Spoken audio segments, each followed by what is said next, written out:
everybody! Kumusta? Okay, we're here at KZZ Mall. We are here at KZZ Mall and we did some groceries kasi we're gonna do the 500 Noche Buena challenge. And marami na kami nabili. So let's see after nito kung magkano lahat ng mga nagastos namin for that. And then I will show you what are the things are we gonna cook for Noche Buena. Yes. Right, Sarah? Say yes. Yes! So, ito si Sarah nag-play kasi makapila kami dito sa counter waiting for our turn to pay. Right? So, the challenge is we're gonna cook, i-cook natin na spaghetti. Gina mo po spaghetti, macaroni, tapioca, what else? What else do you want? We will be doing quesadilla, no? Quesadilla, roasted chicken, some nasty, what else? So, yan muna for now. I don't know how much that costs. Basta, sana hindi siya sumobra na masyado ng malaki from sa 500 natin na budget, di ba na? Tama, Sarah? Okay, so you say bye-bye na. Bye-bye!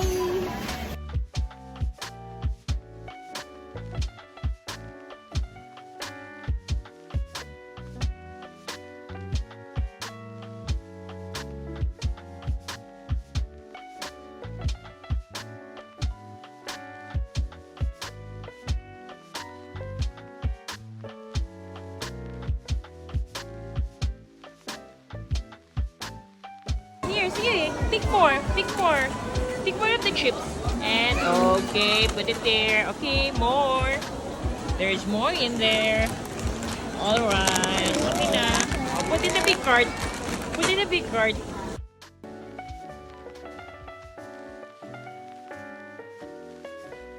Alright, for our first part na food is gawin ko ang macaroni salad. So I have here a very small pack. Ito na yung pinakamaliit guys natin. And I am already boiling here water. And then once it boiled up, ilalagay na natin ang ating macaroni. But at the same time, magsaslice rin ako ng mga fruits. Alright, for my macaroni guys, ito maglalagay ako nitong tropical fruit. Ayan, so maliit lang ito na lata and an apple inside as additional. And then, I have my extra raisins there na matagal ko nang hindi nagamit. Tsaka, meron pa kasing natira. So, i-add na lang natin dun sa ating ingredients para sa ating macaroni fruit salad. Alright guys, for our first Noche Buena food na i-assemble natin na itong ating macaroni. So, I already prepared the elbow macaroni per package instruction. So, ayan na siya. It's al dente. So, we're gonna pour all here in this little bowl natin. Ayan. Para mas ma-mix natin siya. And then, of course, ano bang kailangan ng isang tropical fruit? So, ito, yung ating pineapple. Marami din pala yung, ano to siya, parang total, 432 grams na tropical fruit. Yan. So, depende rin yan sa brand, guys. Kung mas, ito kasi medyo pricey yata itong aking brand. Pero it's nice because tingnan nyo naman, ang dami niyang fruits. So, that's one. And then the next one here is apple. Worth 10 pesos ang apple ko, guys. Ayan. So, wash na natin kasi naglagay ako ng lemon. Of course, right into my mix is apple. I'm gonna add apple here. As additional fruit. Pwede rin namang wala na kasi syempre additional ano din to, gastos, di ba? So, pwede naman kasi talagang wala na siya. Yan. Kaya lang, na-prepare ko na siya. And then, of course, here, our creamer. Ayan. Ayan natin dyan.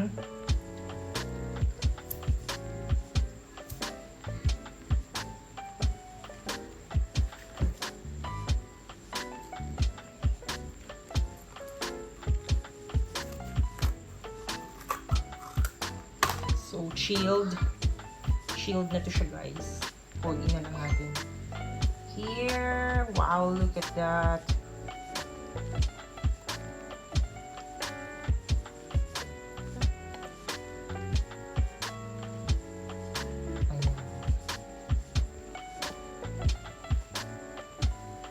Alright, so that's for our first ingredients. So, i-mix na lang natin siya.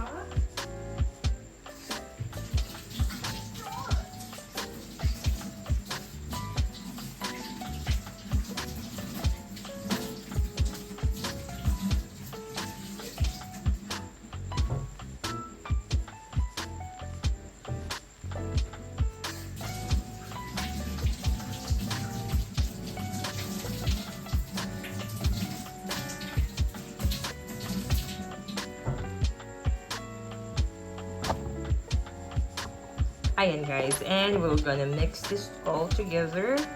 And then coat natin silang lahat. So that's just 1 cream or gatas. Yes. Nalagay natin dito. Yep.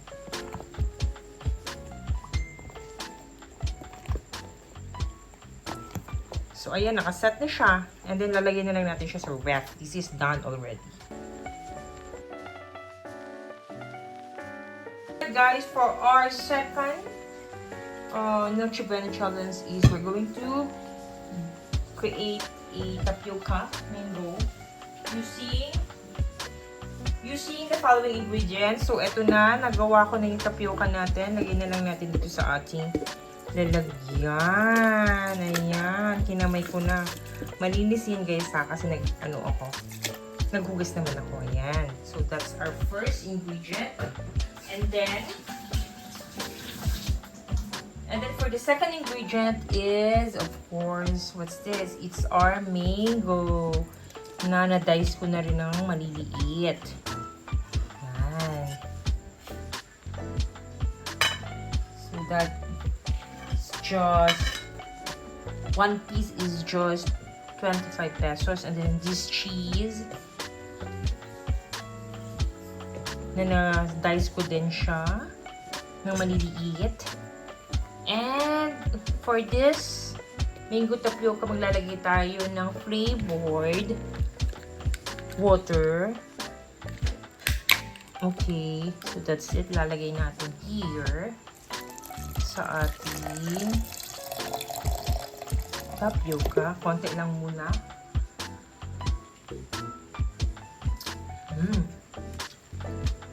Yummy. And lastly, we're gonna be putting a creme densada. Yeah, it's a combination of milk and cream. Ayan, and then we will mix them. Alright, so we'll be mixing now our tapioca. There you go, guys. Ayan. Ayan na.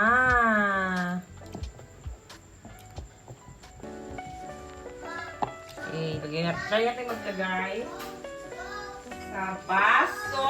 And let's eat it. Try na natin sa baso. Kumain.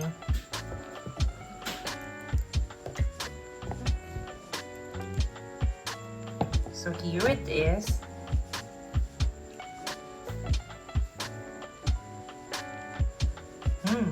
Up.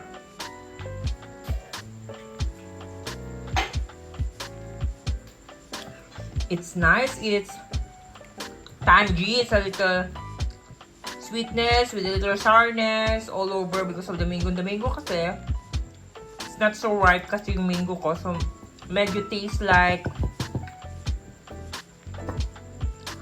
sour. Pero, nag-complement naman yung cheese. Ayan.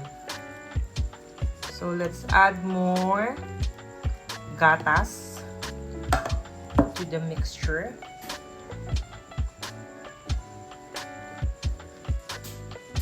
Yan, so that's it guys. That's our mango tapioca, our second food for our Noche Buena. Hey everybody, so here's our third food for our Noche Buena. This is spaghetti. So we put on some hot dogs. Actually, these are just pasta. Yung nakaset na may sauce, and then a few ground beef and some hot dog. There you go.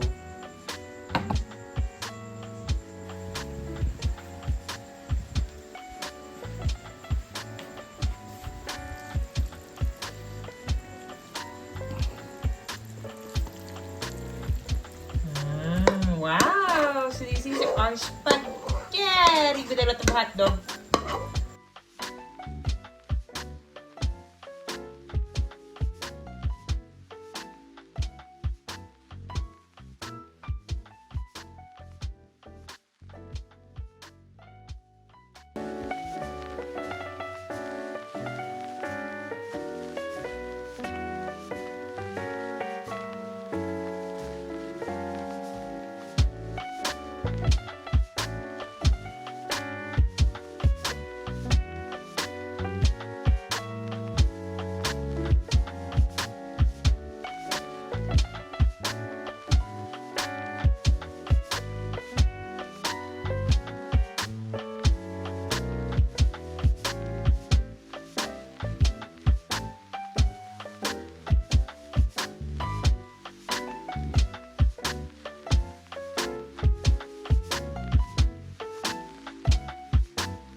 This is adobo, guys. Ayan naman. So, we have just chicken.